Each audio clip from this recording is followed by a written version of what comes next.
വീണ്ടും real today മീഡിയയിലേക്ക് എല്ലാവരെയും സ്വാഗതം ചെയ്യുന്നു. നമ്മുടെ ജീവിത വിജയത്തിന് നാം എപ്പോഴും മനസ്സിലാക്കണ്ടേ, ഒരു ഡ്രൈവർ, നമ്മുടെയൊക്കെ ജീവിതത്തിൻ്റെ സ്റ്റിയറിങ് നമ്മുടെ കയ്യിലാണ്.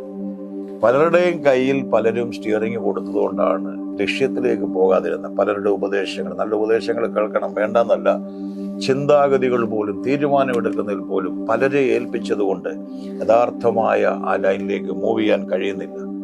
എന്നാൽ വളരെ ഗൗരവപരമായി നിങ്ങൾ മനസ്സിലാക്കേണ്ട ഒരു കാര്യം, ഒരു ഡ്രൈവർ ആ കുണ്ടും കുഴിയുമെല്ലാം മാറി ആ യഥാർത്ഥ ഡെസ്റ്റിനിലേക്ക് യാത്ര ചെയ്യുന്ന പോലെ തന്നെ നമ്മുടെ മുമ്പിൽ മരണവും ജീവനുമുണ്ട്. ഒരിക്കലേ എനിക്കറിയാവുന്ന ഒരു ബ്രദറാണ്.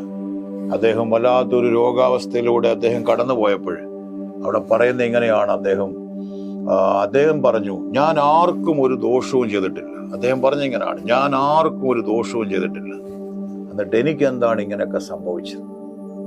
ശരിയാ, ആർക്കും അദ്ദേഹം ദോഷം ചെയ്തില്ല, പക്ഷെ തനിക്ക് ദോഷം ചെയ്തു. താന് സിഗരറ്റ് കൊണ്ട് തൻ്റെ ശരീരം സ്മോക്കിങ്ങിലൂടെ താൻ നശിപ്പിച്ചു, മദ്യപാനത്തിലൂടെ താൻ ശരീരം നശിപ്പിച്ചു, തനിക്ക് ദോഷം ചെയ്തു. താൻ പറയുന്നത് ഞാൻ ആർക്കും ദോഷം ചെയ്തില്ല. ശരിയാ. അപ്പം നമ്മൾ തന്നെ ജീവനും മരണവും നമ്മുടെ നാവിലെന്ന് പറഞ്ഞ പോലെ നമ്മളെടുക്കുന്ന തീരുമാനം.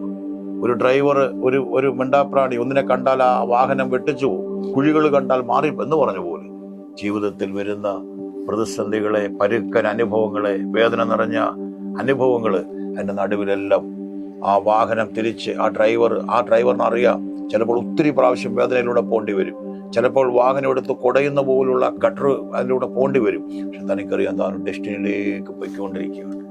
അതുകൊണ്ട് നന്മയും തിന്മയും നമ്മുടെ മുമ്പിലുണ്ട്. നമ്മൾ തിരഞ്ഞെടുക്കണം നല്ല വഴി. ആരും മക്കളെ ഇത് നല്ല വഴിയാന്ന് ചിലപ്പോൾ ആരും പറഞ്ഞു തരാൻ കാണത്തില്ല. പലപ്പോഴും നമ്മളെ തെറ്റുകളിലേക്കായിരിക്കും നയിക്കുന്നത്. ഇന്നലെ കണ്ടില്ല, അഡിക്ഷൻ, മയക്കുമരുന്ന്, ലഹരി എല്ലാം ഒന്നിലേക്ക് വരുമ്പോൾ വേറൊരാളെ കൂടെ വലിക്കുന്നത് പോലെയുള്ള അനുഭവങ്ങളാണ് ഉണ്ടാകുന്നത്. അവിടെയെല്ലാം നല്ല തീരുമാനം. എന്താണ് പലരും എന്തുകൊണ്ടാണ് ഈ ലഹരിയിൽ പോകുമ്പോൾ അവർ ഡി അഡിക്ഷനിൽ അവർ പോകുന്നത്? എന്താ, എനിക്ക് പറ്റുന്നില്ല. ഇവിടെ ഒരു ഫിലിം സ്റ്റാർ പറഞ്ഞില്ലേ, എനിക്കത് പറ്റുന്നില്ല, എനിക്ക് അങ്ങനെ ട്രീറ്റ്മെന്റ് വേണം.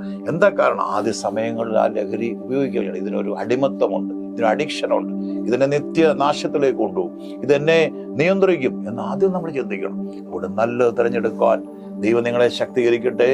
നമ്മളാകുന്ന വാഹനം, നമ്മളാകുന്ന ആ യാത്രയിൽ നമ്മൾ തന്നെ നിയന്ത്രണം ഏറ്റെടുത്തുകൊണ്ട് നല്ല നല്ല ഉപദേശങ്ങൾ മറ്റുള്ളവർ പറയുന്ന അനുഭവങ്ങളിലൂടെ പറയുന്നത് സ്വീകരിച്ചുകൊണ്ട് ജയകരമായ ജീവിതം നയിക്കാൻ സ്വർഗത്തിലെ ദൈവം നിങ്ങളെ സഹായിക്കട്ടെ.